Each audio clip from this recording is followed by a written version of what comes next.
Olá, muito bom dia a todos vocês que estão nos assistindo e acompanhando essa semana de webinars a respeito da LGPD na saúde, um tema tão importante.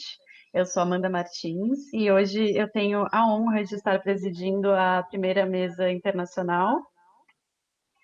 Então, contamos com a presença aqui da professora Dulce Lopes, também da professora Carla Barbosa e também do professor Rafael Zanata, que está aqui comigo em São Paulo.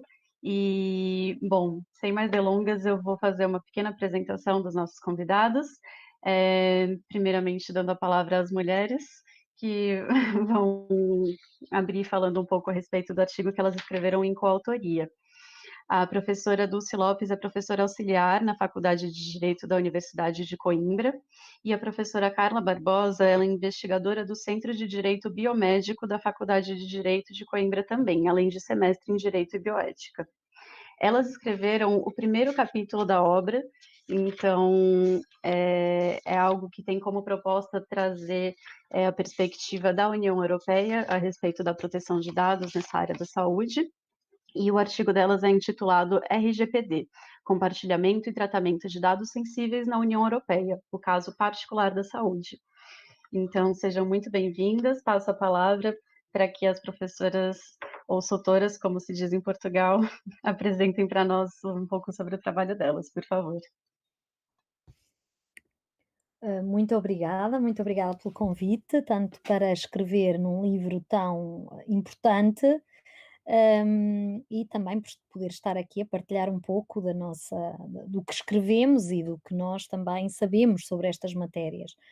Hum, é eu julgo que é relevante, e há bocado a Amanda estava a dizer que nós, abrimos o livro, porque a ideia foi dar-lhe aqui uma perspectiva também mais ampla, não é, ainda que depois foram afunilando para os temas específicos à luz da legislação brasileira, mas é sempre interessante vermos aqui quais é que são os exemplos, e eu até diria modelos, que serviram também para informar a legislação brasileira.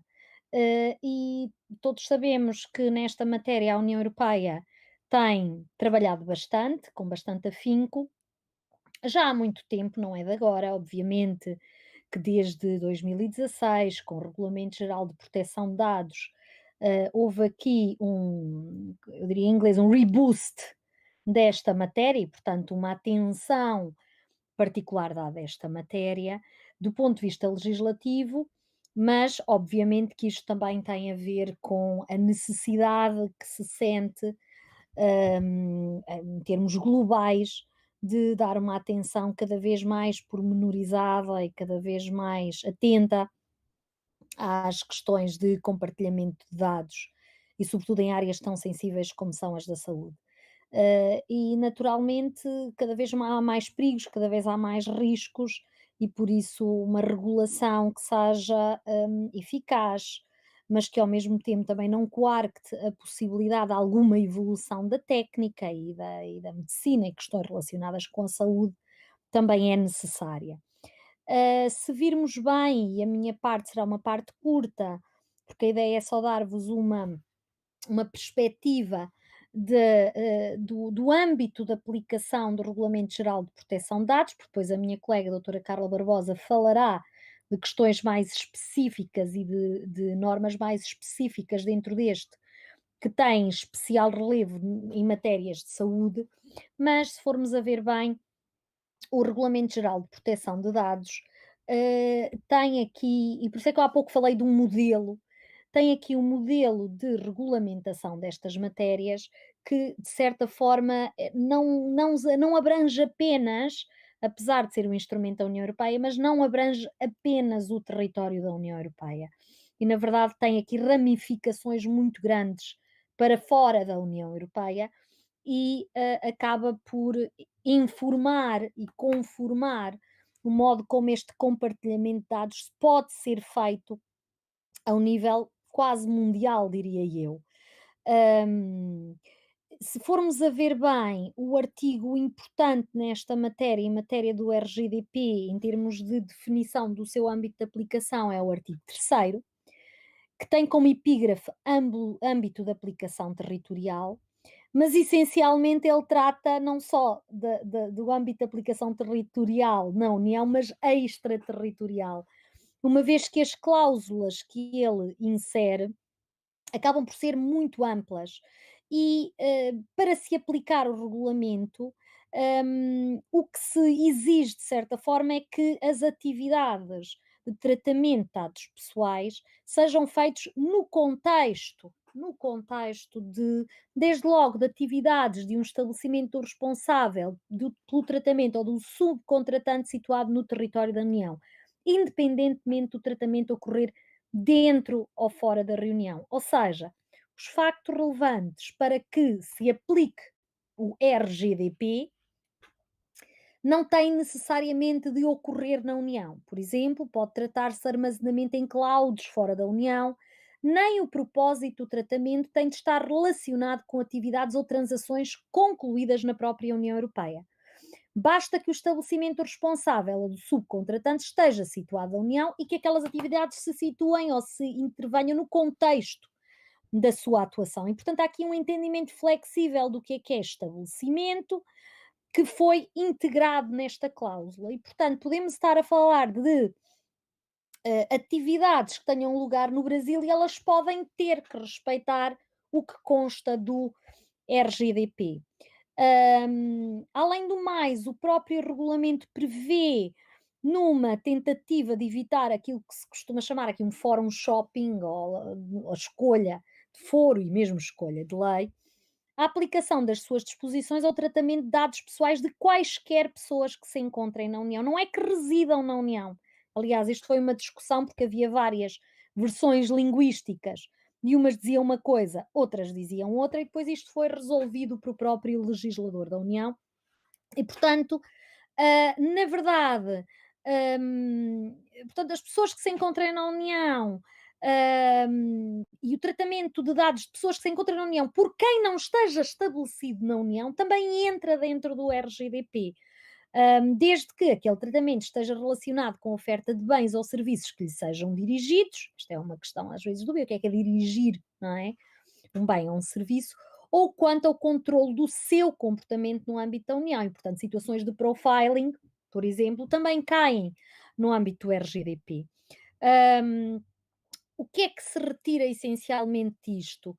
Que de facto podemos ter situações que por vezes tanto possam convocar o LGDP como o RGDP, não é? Podemos ter situações que caibam no âmbito de aplicação destes instrumentos. E, portanto, isto já é um elemento que aponta no sentido de que, se calhar, ao termos regras, elas devem ser o mais harmonizadas possíveis para não termos fraturas ou diferenças de níveis de proteção, porque a mesma situação pode ser configurada de duas formas distintas e tem de respeitar cumulativamente dois ordenamentos jurídicos, não é? E, portanto, isto tem sido um pouco quase por extrapolação, muitas das normas que temos no RGDP têm servido de influência a alguns Estados e outras entidades, pronto, quando temos organizações também a trabalhar nestas matérias, têm servido de alguma influência em termos das soluções que concretamente vão sendo aplicáveis a cada área. Naturalmente podemos também pensar se isto não é uma forma de exportação, não é? É uma forma de exportação e de colonização, aqui com algumas opções e alguns níveis de garantia que, com este âmbito de aplicação tão amplo do RGDP, queiramos, ou a União Europeia tenha querido impor a outros. E isto é uma das críticas que se tem dirigido bastante ao RGDP, é esta grande amplitude em termos protetivos. Eu acho que, de facto, como vos disse, os efeitos vão ser estes, mas isto corresponde claramente a uma intenção da União Europeia. Corresponde claramente a uma intenção da União Europeia, que foi a de criar aqui um estatuto o mais protetor possível, e portanto há mesmo aqui esta intenção de alguma exportação de parâmetros a nível de proteção. Isto também é visível no que se refere ao próprio compartilhamento de dados internacionais, ou de compartilhamento internacional de dados, melhor dizendo. Na verdade, esta fundamentalidade deste direito à proteção de dados pessoais, no âmbito global, digamos assim, também levou a que a União Europeia tenha estabelecido no próprio RGDP limites a esse compartilhamento. Desde logo, o princípio nesta matéria continua a ser o da manutenção ou continuidade no nível de proteção das pessoas garantido pelo regulamento, estipulando que a transferência só pode ser realizada se as garantias similares, análogas às previstas no RGDP, também tiverem sejam reconhecidas relativamente a quem receberá esses mesmos dados e, portanto, nos outros casos, esse compartilhamento, quando este princípio de aqui alguma continuidade do nível de proteção não estiver respeitado, esse compartilhamento não será possível. Nem será possível reconhecer qualquer decisão na União Europeia na qual esse nível, digamos, eu não diria homogéneo, não, mas diria esse nível elevado de proteção, que de facto é o que o RGDP quer garantir, não esteja cumprido. Para que se cumpra, só para dar uma nota e não querendo ser muito enfadonha, mas para que se cumpra esse mesmo nível, não só podemos ter acordos internacionais como base para a transferência internacional de dados pessoais, obviamente acordos internacionais que tenham de cumprir o tal nível de que falámos, como podem-se cumprir outros motivos de transferência, que são a emissão de decisões de adequação, desde logo. A emissão de decisões de adequação são decisões da Comissão, com efeito vinculativo para toda a União e, portanto, para todos os Estados, que estabelecem que um país terceiro, um território ou um setor específico dentro de um país terceiro, portanto, pode ser o setor da saúde, não é? Pode ser o setor da saúde, oferecem um nível adequado de proteção de dados. A Comissão, o que é que faz nestas decisões de adequação? Analisa os níveis de proteção oferidos por esses Estados e decidirá se eles são ou não são os correspondentes, digamos assim, a próprias exigências internas dentro da União. Há aqui, e tem havido aqui grande celeuma, grandes problemas, o Tribunal de Justiça tem estado bastante atento, obviamente mediante solicitação, mas bastante atento a estas matérias. E há aqui aquilo que se costuma chamar a saga Schrems, não é? Que é aqui de um ativista da proteção de dados pessoais, e que basicamente com as suas solicitações, com o início de ações relativamente a estas decisões da União, já vimos com base nisso decisões de adequação que tinham sido praticadas pela Comissão, sobretudo relativamente aos Estados Unidos da América, ser erradicadas, não é? Ser erradicadas e não serem motivo suficiente para compartilhamento. Estou a falar da decisão de adequação que estava baseada nos princípios do Porto Seguro, ou Safe Harbor, e mais recentemente, porque este foi substituída por outra decisão de adequação, que era o escudo de proteção da privacidade da União Europeia e Estados Unidos da América, que era o Privacy Shield, também vimos que também esse caiu. Essencialmente porque se entendeu que ele não oferecia garantias análogas às da União, essencialmente relativamente a questões que têm a ver com a própria natureza do mediador para o escudo de proteção, que foi considerado que não tinha poderes suficientes para garantir a proteção de dados pessoais nesta transferência que era coberta por este tal escudo. O que é que acontece então? Temos alguns poucos Estados que têm decisões de adequação por parte da Comissão, porque é uma tarefa muito complicada e, como vimos, a Comissão nem sempre consegue fazer de uma forma que seja visada pelo Tribunal de Justiça, portanto é um risco, é quase um risco. Mas nos casos em que não tenhamos essas decisões de adequação, que são muitos, então o compartilhamento poderá ser feito em situações em que haja apresentação de garantias adequadas por parte de quem vai ser o recipiente desses mesmos dados, sempre na condição dos titulares dos dados gozarem de direitos oponíveis e de medidas jurídicas corretivas adequadas.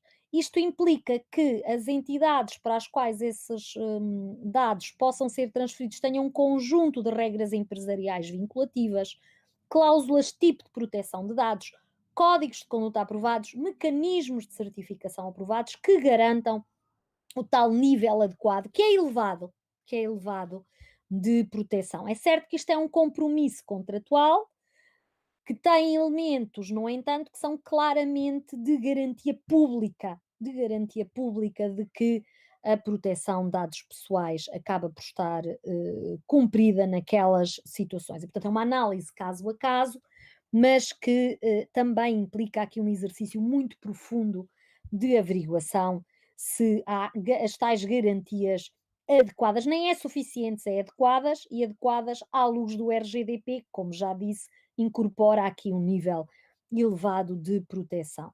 Portanto, depois ainda há algumas derrogações específicas, mas aí muito, como o próprio nome diz, específicas. E a conclusão seria de facto que existem várias formas de enquadrar a transferência internacional de dados, mecanismos unilaterais, mecanismos contratuais ou convencionais. No entanto, tem sido muito difícil pô-los em marcha, sobretudo por causa daquilo que já acentuei, o tal nível bastante elevado de proteção garantido no RGDP, que tem de ser continuamente mantido em qualquer etapa do processo, o que pode vir a dificultar e que dificultará em áreas tão sensíveis como a saúde, que têm níveis protetivos, e agora a doutora Carla Barbosa falará disso, ainda mais avançados, que se consiga satisfazer os requisitos predispostos no RGDP. Obrigada.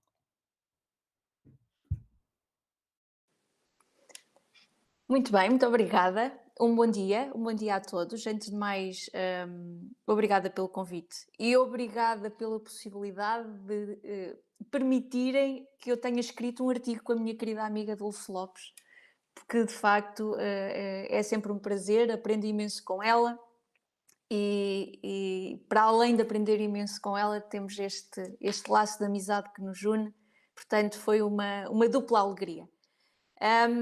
Parabéns pela obra.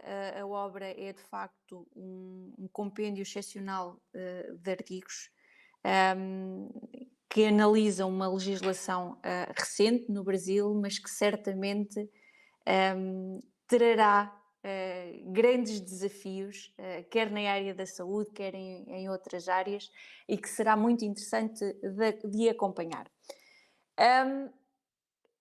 A Dulce falou sobretudo da questão, de facto, do compartilhamento internacional dos dados pessoais. E a propósito desta questão do compartilhamento, vai ser muito interessante verificar nos próximos meses se haverá a possibilidade de assistirmos a uma decisão de adequação por parte da Comissão do Brasil para a União Europeia, ou seja, considerar se a proteção dada pela Lei Geral de Proteção de Dados é suficiente para proferir essa decisão de adequação. Eu confesso-vos que neste momento tenho algumas dúvidas que isso venha a acontecer, isto porque, primeiro, em termos internacionais, o regulamento europeu é considerado como tendo um nível de proteção extremamente forte e a LGPD, que ainda tem várias matérias que carecem de regulamentação futura, neste momento, em termos internacionais, é considerada apenas como tendo um nível de proteção moderado. E nesse aspecto tenho algumas dúvidas que essa decisão de adequação por parte da Comissão venha efetivamente a acontecer. De uma forma muito breve, porque estamos aqui já a roubar tempo ao professor Rafael, que vai falar a seguir, e depois para termos possibilidade de trocar aqui algumas ideias. A análise que nós aqui fizemos foi uma análise que é focada em dados muito específicos, que são considerados como categorias especiais. Os dados de saúde são efetivamente dados sensíveis ou dados pessoalíssimos, e que por esse motivo entram na categoria dos dados especiais que merecem um tratamento reforçado por parte da nossa legislação. O que é interessante aqui a reforçar e que tem algumas diferenças com a Lei Geral de Proteção de Dados quando nós falamos do tratamento de dados pessoais de saúde? É o facto de o regulamento ter feito uma distinção muito clara entre aquilo que é o tratamento de dados pessoais de saúde para fins assistenciais, ou seja, para fins de acompanhamento médico, e aquilo que é o tratamento de dados pessoais de saúde para fins de investigação, estabelecendo aqui, obviamente, regras muito diferenciadas. Temos que fazer aqui uma advertência. De facto, o regulamento é um diploma generalista, não é um diploma que seja criado especificamente para uma determinada matéria. Aliás, o pai do regulamento, ainda a semana passada, nos dizia que, bem, está na altura de fazermos uma revisão do regulamento, porque de facto esta situação da pandemia no último ano trouxe-nos desafios extremamente interessantes e que levam a uma necessidade de atualização desse regulamento ao nível de matérias como teletrabalho, telescola, saúde pública. Portanto, é de facto um diploma generalista que tem algumas normas particulares para a saúde. Contudo, nós nunca vamos ter um conhecimento total sobre o tratamento de dados pessoais de saúde em qualquer um dos países europeus, fazendo apenas uma análise do Regulamento Geral de Proteção de Dados. Temos efetivamente que mobilizar uma série de outras leis, quer sejam emanadas das instituições europeias, quer sejam emanadas de qualquer uma das instituições governamentais com capacidade legislativa dos diversos Estados-membros. E isso acontece em Portugal. De facto, a mobilização de leis é enorme. E assim como acontece no Brasil, a LGPD não é suficiente. Vocês têm leis, até algumas muito melhores que nós. Estou a pensar do caso específico dos prontuários clínicos. A vossa legislação é muito mais pormenorizada do que aquela que existe em Portugal, que tem que necessariamente se mobilizar para perceber aquilo que é o tratamento de dados pessoais na saúde.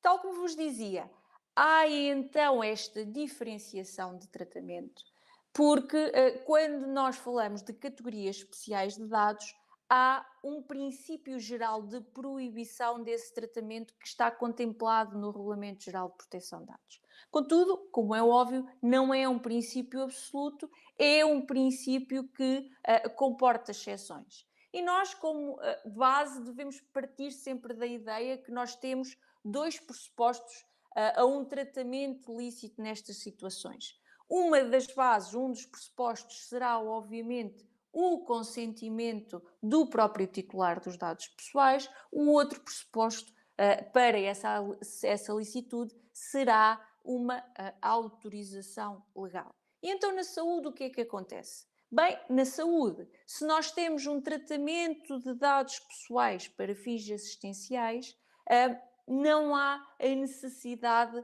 de obter um consentimento por parte do titular desses dados. E porquê? Porque nós temos uma autorização legal. Já se falarmos da investigação, a investigação sendo um tratamento que tem um caráter diferenciado e em que não existe determinada obrigatoriedade legal que impõe aos profissionais de saúde o registro dessa informação, assenta, sobretudo, numa base de licitude, que é a base de licitude de obtenção do consentimento por parte do titular dos dados pessoais de saúde. Quais então é que são as quatro grandes bases que nós podemos falar quando falamos de categorias especiais de dados em que o tratamento é possível? A primeira é, obviamente, naquelas situações em que há um consentimento por parte do titular da informação de saúde. Uma segunda é naquelas situações, e aqui há uma autorização legal, em que esse tratamento dos dados pessoais de saúde é necessário para efeitos de medicina preventiva ou de trabalho. Uma terceira, que nos diz que sempre que, de facto, for necessário fazer um tratamento de dados pessoais por fins de interesse público, nos quais se inclui necessariamente a saúde pública, há também aqui uma autorização legal. E depois já há uma espécie de quarta autorização ao tratamento destes dados, que consta basicamente num considerando. O Regulamento Geral de Proteção de Dados tem uma característica muito interessante, que é o facto de conter uma série de cláusulas abertas. Foram matérias que ou não se chegou ao entendimento para regulamentar, e desculpem-me aqui a redundância, no regulamento, ou então o legislador optou por deixar aos próprios Estados-membros a regulamentação dessa matéria. E isto acontece bastante e a miúdo na saúde. Então, no caso da saúde, nós temos no regulamento um considerando que diz que cada um dos Estados-membros pode ainda estabelecer derrogações adicionais ao princípio da proibição do tratamento das categorias especiais de dados, onde incluímos os dados de saúde, para além destas três que estão expressamente previstas no regulamento. Desde que, obviamente, essas derrogações garantam que são tomadas as medidas de segurança adequadas a que os direitos dos titulares daqueles dados efetivamente não sejam violados. E Portugal fez isso. Portugal fez isso através da nossa Lei de Execução do Regulamento Geral de Proteção de Dados, que é a Lei 58/2019, onde efetivamente vamos mais além do que aquilo que está no regulamento. Agora, o que é que eu vos posso aqui só deixar um bocadinho em aberto, até para colocarmos depois, para discutirmos no âmbito das questões.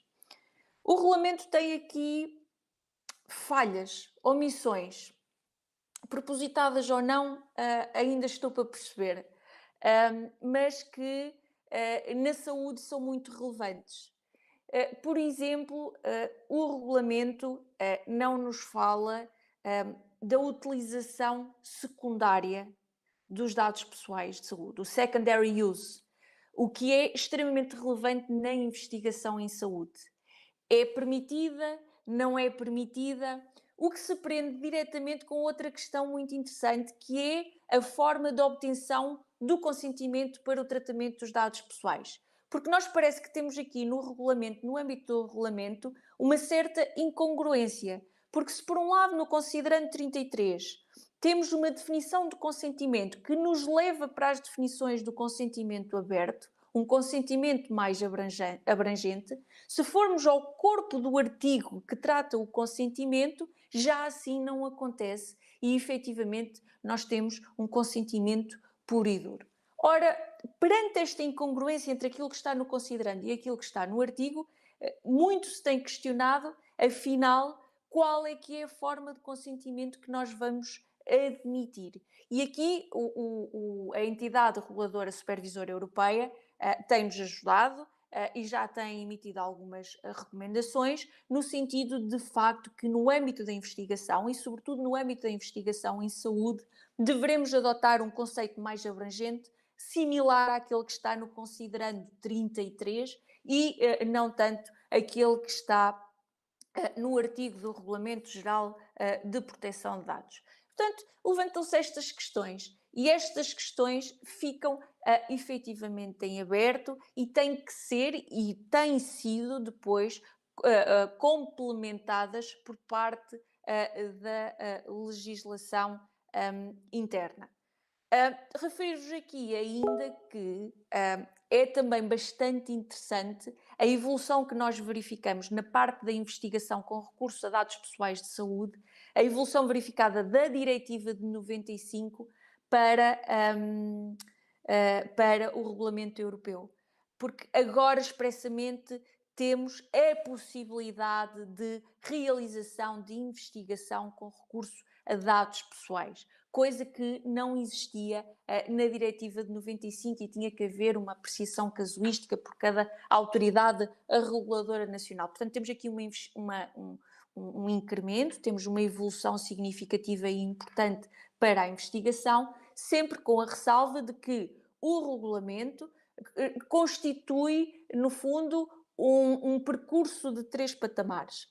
Continua a dar uma clara preferência à investigação levada a cabo com recurso a dados anonimizados.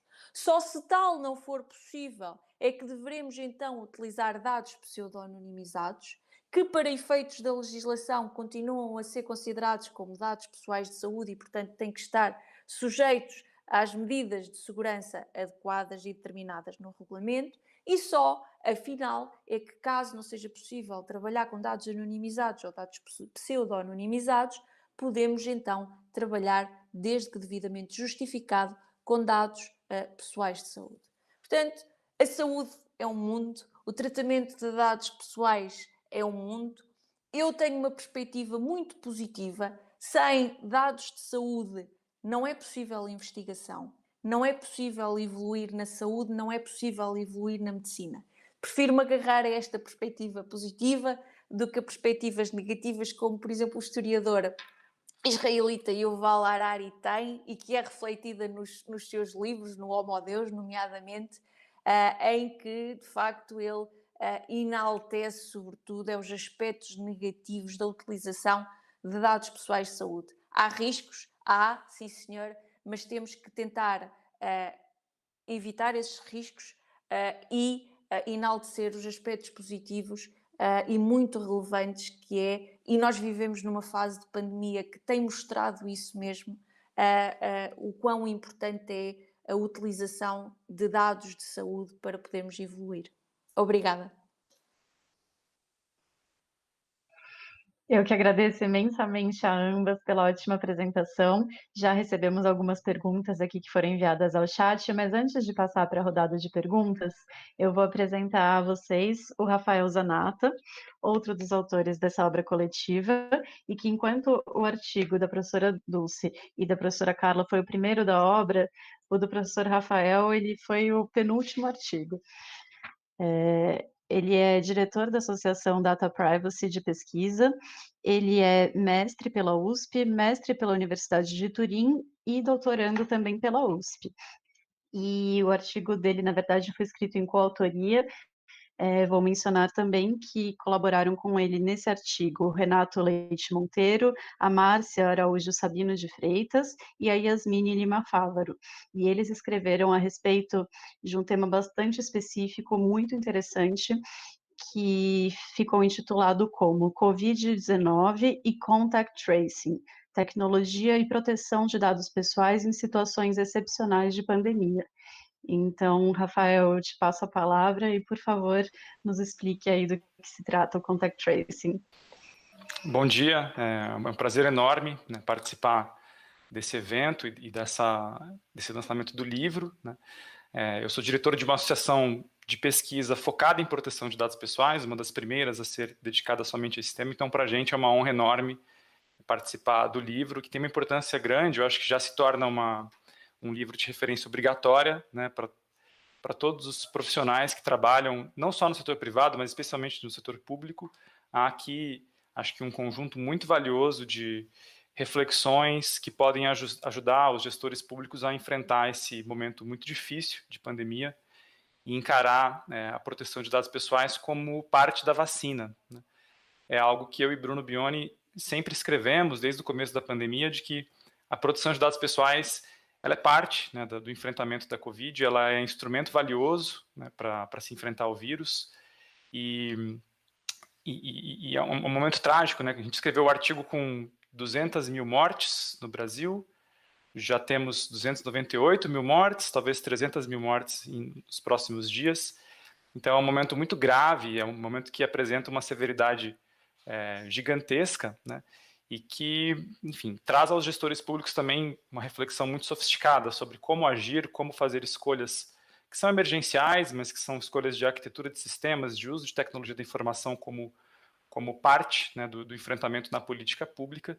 e que vem assim motivando, pelo menos, as nossas reflexões há bastante tempo, né? O Data Privacy Brasil, enquanto surgiu primeiro como escola e depois se transformou numa entidade civil, então hoje temos duas organizações que são irmãs, né, do Data Privacy Brasil, e um dos primeiros trabalhos que a gente realizou na ONG, em março do ano passado, foi a constituição de um grupo de experts para elaborar o relatório Privacidade e Pandemia, que foi lançado em abril, né?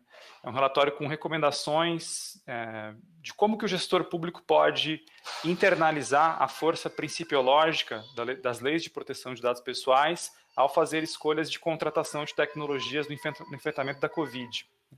E logo depois do relatório Privacidade e Pandemia, que teve uma repercussão muito boa, foi lido por gestores públicos, nós tivemos o lançamento do livro Pandemia, Proteção de Dados Pessoais e Democracia.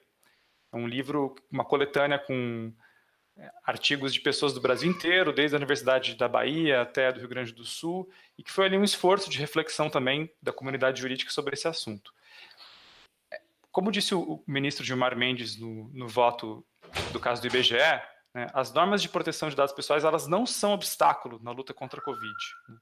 Felizmente, nós demos um grande salto já em que o Supremo Tribunal Federal já tem uma reflexão formada e já fez um exercício de compreensão da importância da proteção de dados pessoais, evitando, né, no caso do IBGE, uma tentativa de compartilhamento de dados pessoais de telecoms para o governo, numa modalidade que se mostrou excessiva, né, e que trouxe à tona a reflexão para o Supremo sobre a importância das normas de proteção de dados pessoais. Então, esse momento de pandemia também nos possibilitou uma constitucionalização da proteção de dados pessoais. Felizmente, hoje o Supremo já reconhece a proteção de dados pessoais como um direito fundamental autônomo.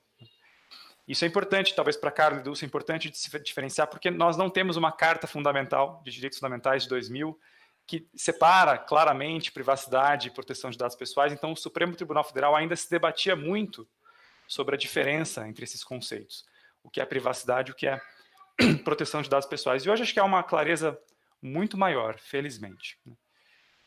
Esse esforço de ter feito o relatório, ter feito o livro, nos levou a criação, a gente fez uma série de aulas públicas, junto com a Márcia Sabino, que é coautora do capítulo, a Márcia, que é uma grande amiga e é da área da saúde pública da USP, em que a gente começou a observar as repercussões muito polêmicas sobre a adoção de métodos automatizados de contact tracing, especialmente na Singapura, com Trace Together, no Reino Unido, com os pilotos que foram experimentados, na Suíça, com o Swiss Covid e outros países europeus.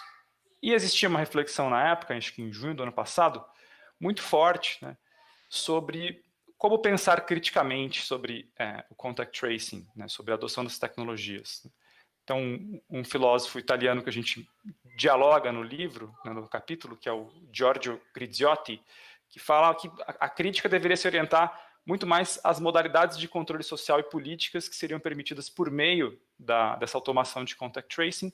Isso nos levantou uma reflexão sobre como, então, parametrizar, né, o uso correto dessas automações de contact tracing, tendo em mente esse pano de fundo normativo da Lei Geral de Proteção de Dados Pessoais e as outras normas. E aí foi muito importante colaborar com a Márcia, né, eu aprendi muito com a Márcia, e o diálogo foi muito rico, porque ela trouxe uma perspectiva de quem é da saúde, quem é da medicina, e nós, eu e Renato e Yasmine, como especialistas em proteção de dados pessoais, né, dialogando, e um dos primeiros pontos do capítulo é justamente a desmistificação sobre o que é o contact tracing. Né? Então, uma parte importante do capítulo, do que a gente discute, que vem muito da redação da Márcia, né, é a importância do rastreamento de contato como uma técnica tradicional de intervenção em saúde pública, uma técnica secular. Né? O rastreamento de contato é feito há centenas de anos, né, como uma técnica de intervenção pública em casos de calamidade. Né? O que a gente explica é que há várias modalidades e formas de se automatizar parcialmente o que é o contact tracing, né? Por meio da comunicação eletrônica de casos, rastreamento de sintomas e sinais, o suporte para isolamento e quarentena, a identificação rápida de contato, mas nunca as tecnologias substituem totalmente o contact tracing. Então, sempre há uma necessária e crucial intervenção humana na implementação do rastreamento de contato. Esse é um ponto importante, porque muita gente no debate já confundia e achava que o contact tracing era completamente automatizado. Né? como até um discurso de solucionismo tecnológico ou de neutralidade tecnológica. E a gente reforça, e a Márcia reforça muito isso, não só a importância de se equilibrar certas formas de automação que são úteis socialmente, mas a importância do rastreamento de contato também como uma perspectiva de bem-estar, porque o rastreador dialoga com as famílias, dá suporte em momentos de crise, traz um lado humano, né, conversa e se apresenta como ser humano também, nesse momento tão difícil de rastrear o contato, especialmente quando há mortes. Né. Então, o primeiro ponto do artigo é esse, é explicar o rastreamento de contato e fazer o argumento de que o que é possível é a automação parcial e não integral do que é o contact tracing. Depois a gente vai discutir o que é o digital contact tracing. Então, se podemos pressupor que é possível automatizar partes do contact tracing, o que está sendo automatizado e de qual forma? Aí que nós fazemos a diferenciação entre os modelos centralizados versus modelos descentralizados. E aqui é importantíssimo o trabalho de pesquisadoras como a Carmela Troncoso e outros pesquisadores que fizeram um grande desenvolvimento técnico entre os meses de maio e junho, ao propor uma nova arquitetura de sistemas para se fazer a automação por meio de emissão de sinais de Bluetooth num sistema descentralizado. Né? E o problema de se fazer essa automação de contact tracing por meio de aparelhos celulares, né, que vão transmitir sinal de Bluetooth em baixa frequência de um aparelho a outro, medindo quando as pessoas estão próximas, né, para justamente identificar quando que alguém posteriormente notifica que está com Covid e é possível recompor a troca de mensagens entre os celulares para se identificar as pessoas, é que nos modelos centralizados, né, o armazenamento é massivo de dados pessoais em um servidor único. Né, e a gente, baseando em dois autores, o Dong Wang e o Lang Fu, que são cientistas da computação, eles criticam muito isso. No modelo centralizado, os indivíduos dependem da confiança em uma autoridade pública sanitária que é responsável por centralizar essas informações. E no modelo descentralizado, ele tenta se apresentar como uma alternativa frente a esse problema. Esse é o modelo que acontece no Decentralized Privacy Preserving Proximity Tracing, né? Esse protocolo feito pela Carmela Troncoso e é um consórcio de pesquisadores da ciência da computação que vai apresentar um modelo descentralizado desse rastreamento. Aqui é importante uma crítica feita por um outro cientista da computação, o Aqib Bashir Dar, que a gente cita no artigo, que é o modelo descentralizado, ele não elimina os riscos. Né? Ele supera um modelo de centralização única, mas ele abre outros vetores de ataque, da perspectiva de ciência da computação. Mas os elementos fundamentais que a gente explica é que, primeiro, no modelo de contact tracing descentralizado, no qual o armazenamento se dá nos dispositivos das próprias pessoas, né? Não há um mecanismo centralizado onde as informações são armazenadas, né? Os logs não são transmitidos para terceiros, né? A base de protocolo é um identificador efêmero, que é uma sequência semi-randômica rotativa, né? O protocolo prevê esse identificador efêmero que troca de segundos em segundos, e isso chamou a atenção, inclusive, das grandes empresas de tecnologia, que viram esse belo trabalho feito pelo consórcio da Carmela Troncoso e outros pesquisadores, e, evidentemente, Apple e Google já cresceram os olhos e falaram, bom, esse é o modelo que a gente quer adotar também, né? E trouxeram o GNAI como um protocolo feito pelo esse consórcio entre Apple e Google com essas características, né? Com uma característica de uma solução de contact tracing descentralizada, com identificadores efêmeros rotativos, armazenados nos celulares das pessoas, no qual a autoridade sanitária só obtém a informação de quem está com Covid após o consentimento informado da pessoa que quer se declarar como infectada. E, claro, protocolos e aplicativos de uso voluntário. Né? Eu sei que em Portugal teve uma grande polêmica, acho que o Antônio Costa propôs em outubro de 2020 que o Stay Away fosse usado compulsoriamente, né? Não sei qual o desdobramento disso, podemos falar sobre isso depois, mas a lógica, né, de se pensar o uso desses aplicativos é que isso seja voluntário, não seja imposto à população. O que também é um problema, porque para que isso seja eficiente da perspectiva de ciência médica, é preciso que um grande número de pessoas utilize. Né? A Luísa Polo, que é uma jornalista que trabalhou com a gente, relatou que um dos problemas na Inglaterra é que não se atingiu o mínimo necessário de utilização para ter conjunto de informações extremamente valiosas para formular política pública com base nesse contact tracing. Precisaria de mais de 60% da população de fato conectada e gerando dados por meio dos dispositivos celulares. Mas o fato é que nós temos um modelo hoje considerado como juridicamente, né, correto, como um que depende do consentimento informado, que se apresenta como uma alternativa para a população que voluntariamente gostaria de utilizar e que tem, na sua arquitetura de sistemas, um desenho que minimiza esses riscos. A gente parte para o final do artigo para olhar a experiência brasileira. Né? Como é que o Brasil, então, no app Coronavírus SUS, faz essa opção pelo modelo descentralizado e como é que isso pode ser visto numa leitura integrativa entre o Regulamento Sanitário Internacional, que foi aprovado aqui pelo Decreto 10.212, a Lei da Quarentena, a Lei 13.979, e, evidentemente, a Lei Geral de Proteção de Dados Pessoais, a Lei 13.709 de 2018. Né? E a gente faz uma série de reflexões sobre a aplicabilidade da LGPD e dessas normas nesse contexto específico do contact tracing no Brasil. Né? E aí os argumentos que apresentamos é que se o identificador efêmero, por exemplo, gerado pelo Bluetooth, é retido, ele é considerado um dado pessoal, ele representa uma possibilidade de identificação de uma pessoa no limite, né, uma vez promovidos certos tipos de ataques. E se esse identificador único, uma vez dado o consentimento para a pessoa, é armazenado pela autoridade sanitária e permitiria reidentificar a pessoa, ele se torna um dado pessoal sensível, um dado de saúde. Então, a gente faz esse exercício de amarração do conceito da LGPD nessa estrutura. E um ponto que a gente critica duramente, né, com base nessas avaliações sobre como utilizar corretamente essas técnicas, é que o Brasil falhou miseravelmente em, primeiro, apresentar uma documentação prévia sobre quais eram as escolhas de protocolo, né, e, segundo, produzir uma avaliação de impacto à proteção de dados pessoais. Né. As experiências feitas pelo Decentralized Privacy Preserving Proximity Tracing, né, na Europa, quem formulou esse arranjo, né, defende que ele seja, ao ser adotado por governos, o governo faça a explicitação por meio de uma avaliação de impacto à proteção de dados pessoais, explicando que os riscos estão mitigados. Né. Um professor que a gente gosta muito, que é o Michel Veali, da University of London College, que é um cara que escreve a parte de Impact Assessment desse protocolo, né, ele, inclusive, oferece um template, um modelo, né, de como que os governos poderiam fazer esse Impact Assessment. Então, não é que não há modelos ou não são documentos acessíveis. Os Data Protection e Impact Assessments estão aí. Há roteiros e modos de se produzi-los. O que não há, efetivamente, é uma vontade política de implementá-los. E no Brasil isso é um problema da perspectiva da LGPD, porque a produção da avaliação de impacto à produção de dados pessoais, ela é mandatória depois que a autoridade exige. Não é igual na GDPR, em que atividades de alto risco, de antemão, destravam a obrigação de se produzir a avaliação de impacto. Então, essa é uma diferença fundamental no Brasil. Né? O modelo brasileiro é mais frouxo. Né?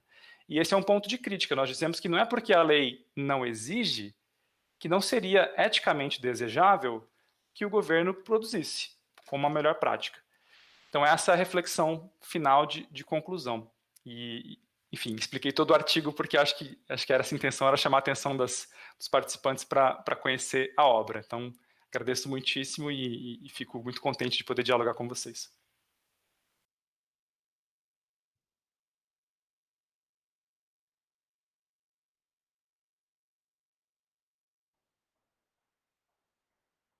Amanda, não se ouve. Perdão, deu uma desconectada aqui. Perdão, pessoal. Eu estava dizendo, Rafael, muito obrigada pela exposição. Ela foi muito clara e realmente se trata de um tema bastante complexo.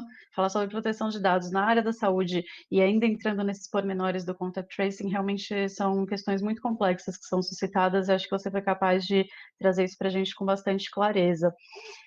Inclusive, antes mesmo de colocar a primeira pergunta, só colocando para vocês um dos comentários que apareceu, da Silvia, falando justamente que a Coreia do Sul rastreia os celulares dos usuários e disponibilizam publicamente para que todos possam consultar por onde passaram as pessoas infectadas.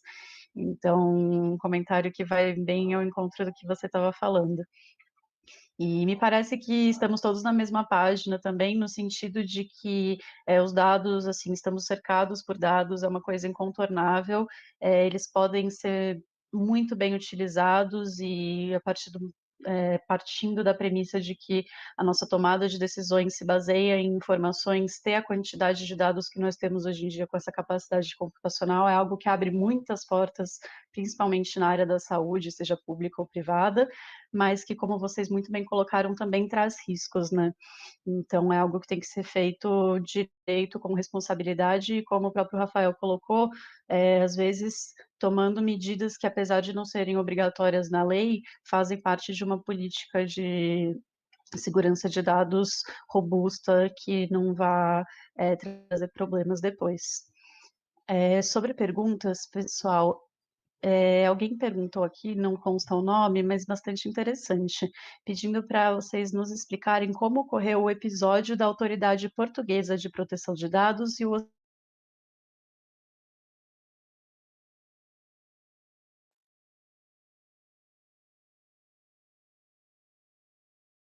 Acho que travou um pouquinho a Amanda, né? Vamos ver se ela retorna aqui. Oi, Amanda, a gente ficou sem te ouvir um pouquinho. Caiu minha conexão aqui, pessoal. Sinto muito. Voltei? Voltou. Voltei. Só repetindo a pergunta. Pediram aqui para que vocês nos expliquem como ocorreu o episódio da Autoridade Portuguesa de Proteção de Dados e o Hospital do Barreiro, que foi um caso que foi bastante falado na época, inclusive aqui no Brasil, e pediram para que vocês comentem para a gente, por gentileza. Fiquem à vontade.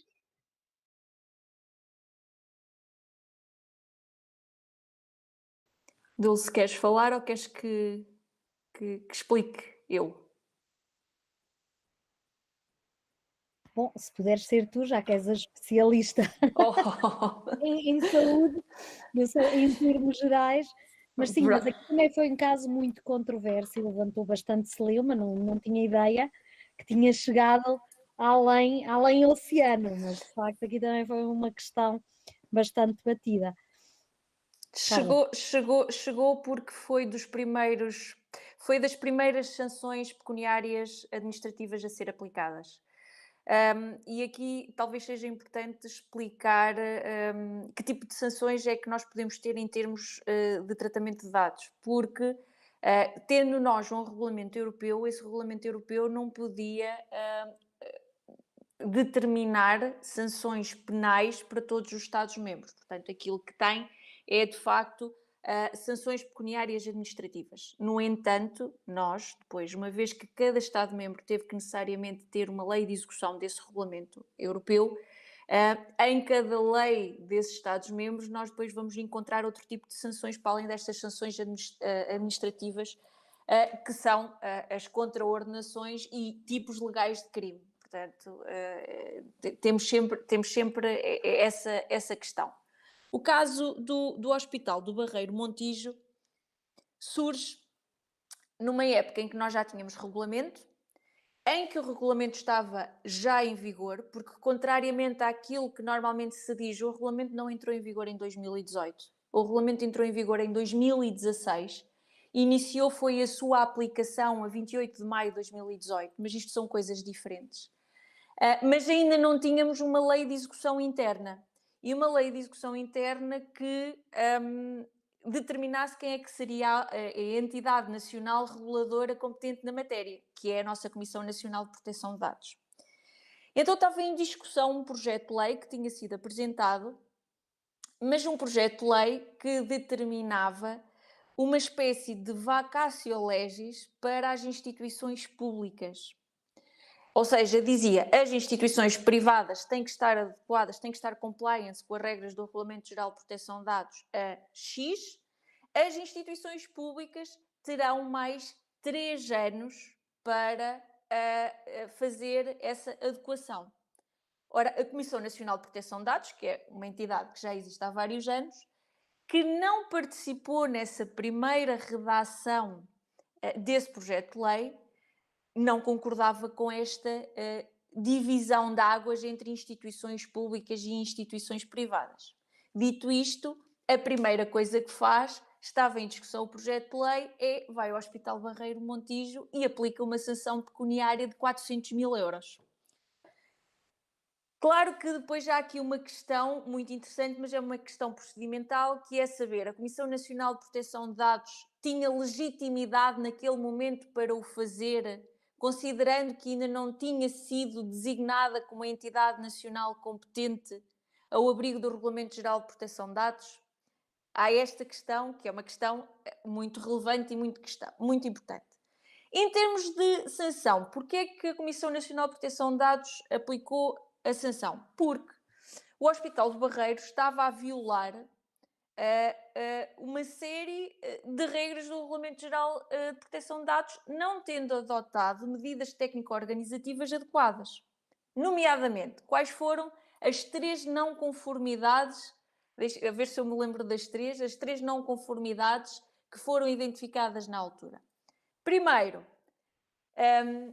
os utilizadores que existiam registados eram em quantidade muito superior aos utilizadores efetivos, ou seja, imaginem, nós tínhamos 400 funcionários, portanto deveríamos ter 400 utilizadores, quando na realidade tínhamos 1000 utilizadores, ou seja, as pessoas iam saindo e iam continuando a ter acesso às suas credenciais de utilização. Os médicos que já tinham saído da instituição continuavam com essas credenciais de acesso e fora do próprio sistema informático local podiam ter acesso a toda a informação de saúde dos doentes, portanto, tinham acesso ao sistema. Para além disso, foram criados perfis de teste fora do hospital que permitiam também esse acesso ao sistema e, portanto, foram aqui identificadas uma série de não conformidades que violam essas exigências de medidas organizativas adequadas e o que levou a esta sanção de 400 mil euros. Foi tão conhecida porquê? Porque foi das primeiras sanções europeias a surgir, se não foi a primeira. Tenho quase certeza que na área da saúde foi certamente a primeira e, portanto, isto acabou por ter uma grande repercussão em termos exteriores. Dito isto, hoje em dia, e nós temos um site onde podemos consultar todas as sanções que são aplicadas pelas diversas autoridades reguladoras nacionais, se formos consultar e podemos fazer uma seleção e consultar só na área da saúde, é o prato do dia. Eu não sei se utilizam esta expressão no Brasil, mas é frequente ver sanções a ser aplicadas por violação precisamente destas medidas organizativas que falharam também no Hospital do Barreiro Montijo. Perfeito, muito obrigada pela resposta. Nós estamos bem em cima do horário, mas eu gostaria de fazer mais uma pergunta a vocês todos, quem se sentir à vontade para responder, tendo como pano de fundo a posição da autoridade belga sobre os administradores de página do Facebook serem considerados co-controladores. Gostariam que vocês comentassem a respeito dessa tese, a respeito do co-controlador e dos impactos que isso teria em relação às inovações na área da saúde. Então, por favor, quem quiser comentar, fiquem à vontade, pessoal. Bom, aí posso dizer alguma coisa. De facto, a noção que nós temos no âmbito do RGDP quanto aos controladores e controladoras é bastante ampla. E, portanto, não exclui por natureza, nem porque se formos a ver o conteúdo funcional, de facto há aí algum controlo, não é? Há algum controlo em termos de administração. Naturalmente estamos sempre aqui no balanço, não é? Entre a proteção de dados e a questão da responsabilidade, que também é muito importante. Mas se formos a ver o Regulamento Geral de Proteção de Dados, ele insiste bastante na questão da responsabilidade dos próprios no que se refere ao respeito das regras neles previstas. Ou seja, nós temos os tribunais, temos as autoridades, temos os encarregados de proteção de dados, mas é muito evidente do próprio regulamento e da própria jurisprudência mais recente do Tribunal de Justiça que o primeiro responsável por controlar os requisitos do RGDP são os próprios e, portanto, essencialmente os controladores ou subcontratados. E, portanto, eles próprios, isto é evidente, hoje há inclusivamente um caso mais ou menos recente em que isso resulta claramente, é que eles são os principais e os primeiros responsáveis pelo cumprimento do RGDP, mesmo em questões que às vezes podem parecer tão públicas como controle de requisitos de proporcionalidade. É claro que são eles que vão ter de fazer esta primeira triagem. Agora, quanto à extensão desta figura e poder alargá-la a figuras que são normais na vida social, não é? Nós estamos habituados a que estas funções caibam a uma entidade designada, a uma entidade cúpula, não é? Numa organização empresarial, a uma entidade que seja definida com estas funções. Não é esse essencialmente o modelo do RGDP. O modelo do RGDP é um modelo de controlo, é um modelo de algum controlo. Portanto, isto pode estar a vários níveis da organização empresarial, pode estar repartido por pessoas que não façam parte dessa mesma organização, mas que se associem a ela. E, portanto, do ponto de vista da integração do RGDP, depois é uma questão de ver como é que a interpretação vai evoluir, porque isto também é tentacular, não é? Isto acaba por ser tentacular. Mas, em tese, em sede de princípio, poderemos muito bem chegar à conclusão, vamos ver o que é que eventualmente o Tribunal de Justiça virá dizer, que acaba por ser, digamos, em termos de controle, a autoridade última no meio disto tudo, mas de facto podemos chegar a essas conclusões porque a noção tem esta amplitude. Obrigada. Eu que agradeço. E para fechar, eu falei que ia ser a última pergunta, mas eu menti. Eu vou pedir para o Rafael Zanata, por gentileza, comentar como um fechamento a respeito dessa questão do rastreamento na Coreia do Sul. Sim. A gente acompanhou bastante de perto, né? A gente montou um observatório da pandemia em março, que durou 3 meses. Foi um projeto financiado por uma ONG americana chamada Access Now, que trabalha com direitos digitais. E a gente fez uma produção de informes semanais, né, que estão inclusive disponíveis online. Se quem quiser olhar como um documento histórico, eu acho que é uma boa referência de pesquisa, que está lá no dataprivacybr.org, né, vai lá em projetos, dados e o vírus, tem esses informes. A gente foi acompanhando as polêmicas destravadas em razão de algumas inovações tecnológicas de implementação de contact tracing. O que aconteceu na Coreia do Sul que foi bastante interessante foi também a denúncia feita pela comunidade LGBT de que as informações, não só do tracing, que não era nome da pessoa, mas era um identificador aleatório, mas que mostrava também onde aquela pessoa tinha ido, né, tinha levado a, por exemplo, pessoas do mesmo prédio sabiam que a pessoa X era uma pessoa homossexual porque era um painel público em que você poderia também acessar as informações de onde a pessoa tinha ido e facilmente você cruzava com a informação de que era uma boate gay, por exemplo, né? E aí teve relatos de pessoas que passaram a sofrer xingamentos ou coisas assim, ameaças, até porque se descobriu que a pessoa era homossexual e estava saindo, né, durante a pandemia, né? Isso agravou ainda mais quadros de opressão entre vizinhos, né? Para dar um exemplo bem concreto de como que às vezes você tem uma consequência não prevista. Esse caso, me parece que foi contornado, né? Posteriormente, a Coreia do Sul reviu também a plataforma e o que era possível acessar, mas o caso que mais me preocupou foi o da Singapura, que eu acho que é um péssimo exemplo. A Singapura fez um modelo bastante elogiado no começo pelo Trace Together, que tinha sido elogiado pela seu caráter participativo, né? Foram promovidos hackathons com desenvolvedores, o protocolo foi colocado em formato aberto, e disponível para outros países utilizarem, mas é um modelo centralizado e no mês passado a Singapura resolveu abrir a base de dados para a polícia. Então, os dados que eram específicos do contexto de saúde passaram a ser utilizados por agentes de polícia, agentes de law enforcement e de repressão e investigação criminal, o que eu acho assim, um exemplo completamente incabível, né? Isso não pode acontecer no Brasil de forma alguma, né?